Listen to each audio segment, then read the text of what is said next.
3,300 Bitcoin transferred from your bitch ass hands to Jack. As you know, Cash App did buy 170 million worth of Bitcoin. So I hope you didn't sell your Bitcoin to Jack.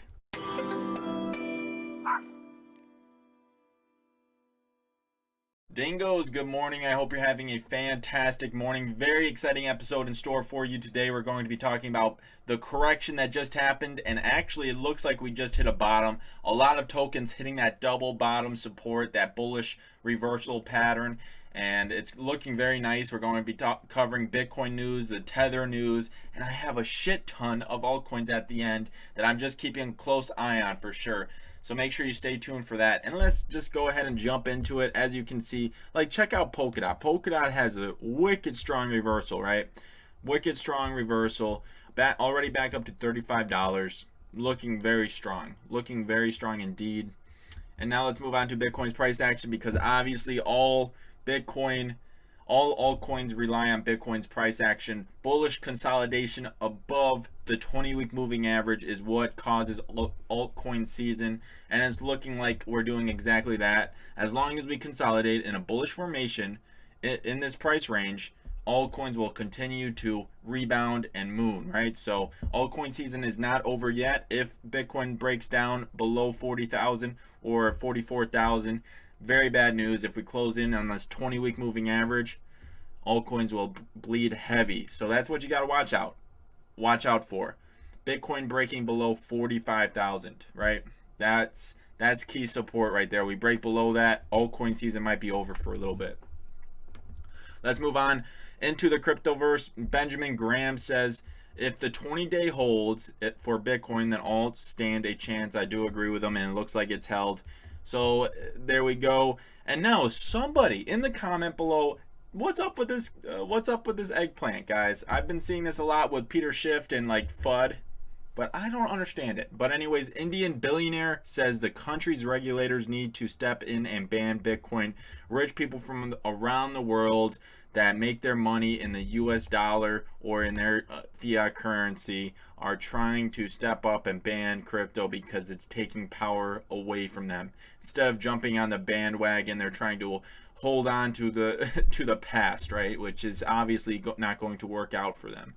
But it is what it is. Obviously, the countries that ban crypto will be financially hurt to such a high degree because innovation will move out of the country.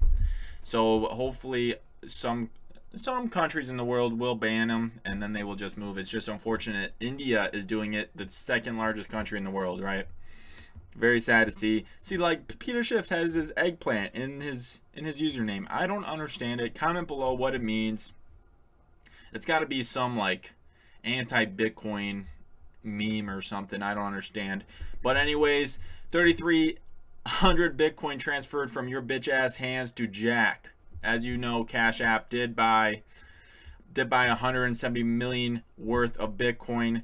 So I hope you didn't sell your Bitcoin to Jack, because obviously this was happening in that pullback. He bought the dip. I mean, this is going to happen until we reach the blow off top, and every pullback, big corporation will step in and buy and accumulate their Bitcoin position, right? So I mean, Square did it this time, and I'm sure Apple might be doing it, or Google might be doing it. I would not be surprised, guys. I would not be surprised. Anyways, let's move on to Michael Saylor in his interview this morning. Absolute savage. Here that's not being told is that Bitcoin is egalitarian progressive technology. We're going to see a day when 7 to 8 billion people have a bar of digital gold on their phone, and they're using it to store their life savings with it. Google took 22 years to become $1 trillion network.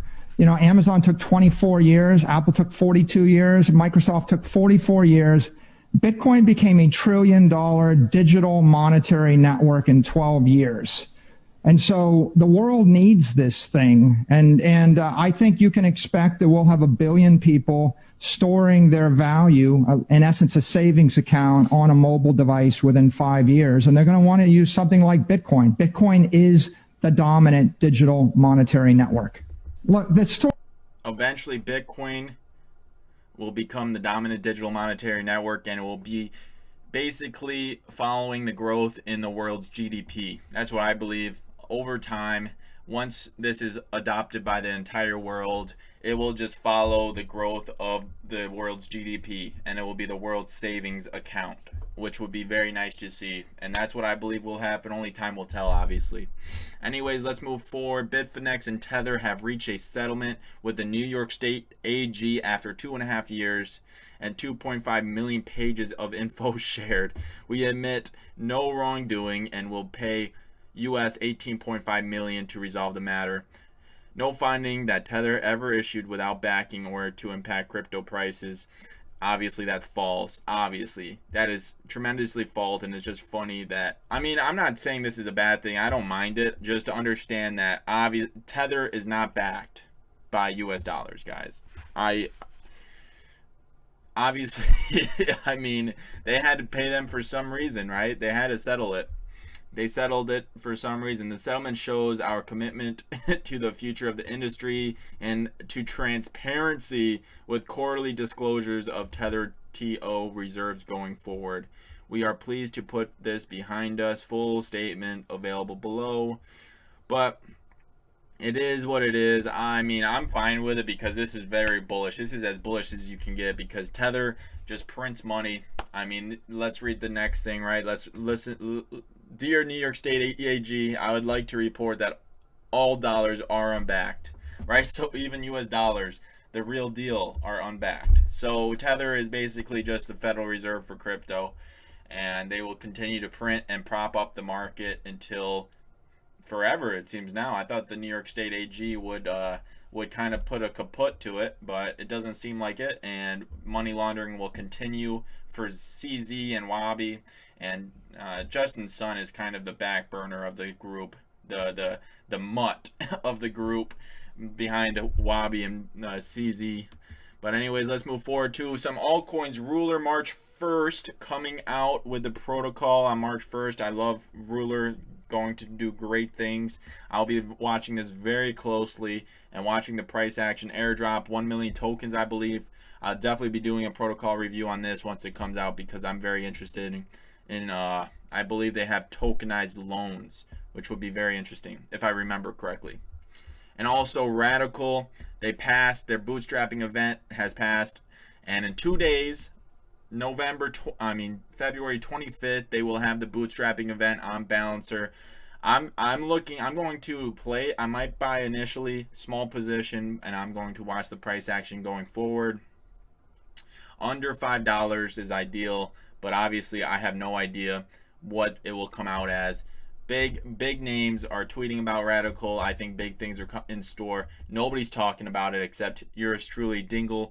I mean, this is a big deal. This is a big deal. Don't underestimate Radical. It might be essential infrastructure. It's basically a decentralized GitHub, which is very strange, and I need to learn more about it, right? I need to dig deep on this one because this is one of those infrastructural pieces that I personally don't have a full comprehension of, but I know it is essential. I mean, we will see. We will see. Obviously, crypto is built on code, and GitHub is the hub of code for crypto and open source code. And I wonder how Radical and peer-to-peer and decentralized GitHub would work. I would definitely need to look into that for sure a little more and get a full comprehension of exactly what's going on with that. Next is Chainlink. I literally just bought a huge bag, added to my bag. I already have a huge bag of Chainlink. I've been holding for a year plus with those, but I did just buy a huge bag. Around $23 was my purchase price, and I love Chainlink. Is going to be huge, and it's blockchain agnostic. So whatever smart, in my head right now, the biggest battle is the smart contract blockchain space.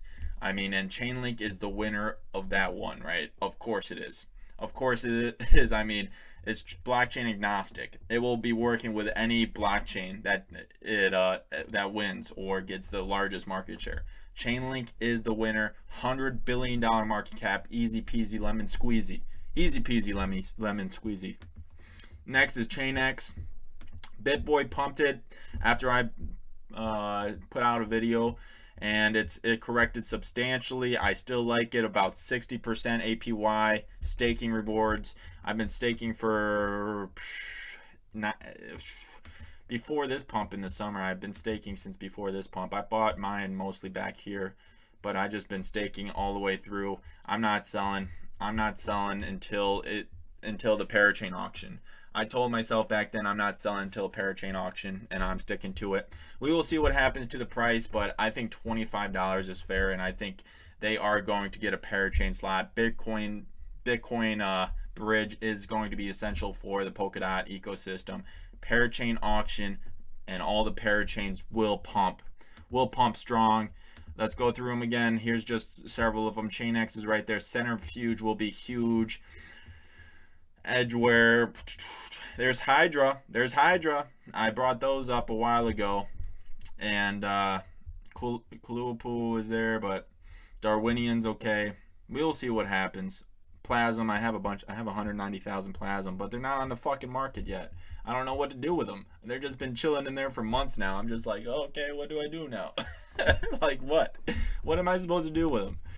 But anyways, Pool Together, another one to watch out for. It's only at a $45 million market cap. I just put out a video today on Pool Together, in-depth research on it. I don't doubt that this will be listed on Coinbase here very shortly, within the next 6 months. Coinbase was the early investor in Pool Together.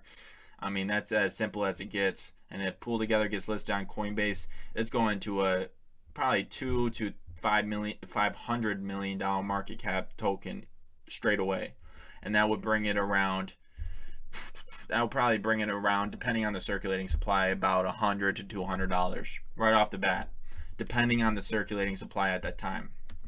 Next is Yearn Finance. Yearn Finance and Andre Cronje. I mean, people are underestimating Yearn Finance, guys. It's a financial primitive for sure. A lot of protocols depend on Yearn's vaults. Easy as that, guys. Yearn Finance is going to be one of the powerful DeFi players in the space. They're blockchain agnostic. They've been changing blockchains. They've been going to the Phantom blockchain, and basically this is a sure shot, long-term hold position for sure in Yearn Finance. Next is Claros. Claros has actually been going way under the radar. I mean, they had a huge run this past summer, and they dipped back down, and then they had another huge run. But if you don't know what Claros is, I might do a video. It's decentralized quartz. I was big on ANJ for a while until they had their falling out, but I mean, that's okay. But decentralized quartz, especially for betting, for conflict resolutions, decentralized quartz are essential, and I think they will have a big part. They will play a big part in the future of blockchain and Web3 infrastructure. Lastly is iExact. Actually, second to last is iExact. I mean, they decentralized cloud computing. iExact has been in the game for a while. They have huge partners with Google and a lot of other things, guys. So I might start accumulating iExact. They're looking very good, guys. Looking very good. They've been hanging around the same price for a while, but very interesting stuff. They're just not on the hype train. They're on the long, slow grind of becoming top dog in a very underrated and not pretty sector of blockchain. But there is a lot of money in it, but nobody talks about it. Cloud computing is going to be huge. And they tweeted this: wow, iExact allows NFT asset tokenization of computing resources, be it machines, data sets, and applications. Anyone want to be a proud owner of some rare data sets? And I love this. Register them in a marketplace and let's see what happens. It would be interesting to own a fractional share of AWS, Google Cloud, or NVIDIA compute resources and resell it for computations. Very, very weird idea, but I like it.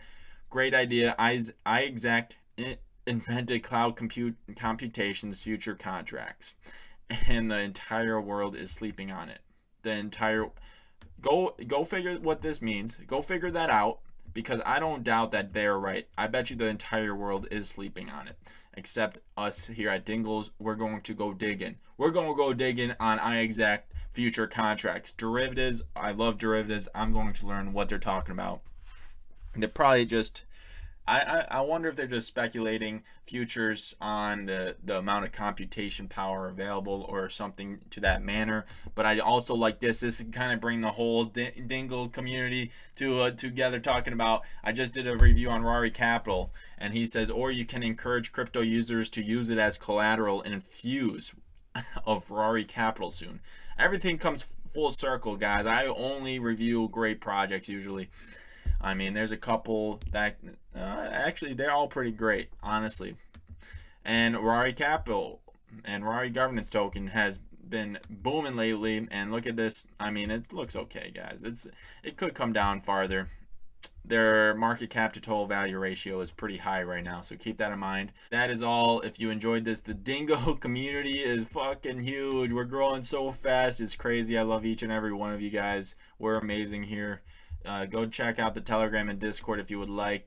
Twitter, every day, all day, follow. Great stuff tweeting. Go follow in the description. Go check it out. Peace out, dingoes, and dingle dingle.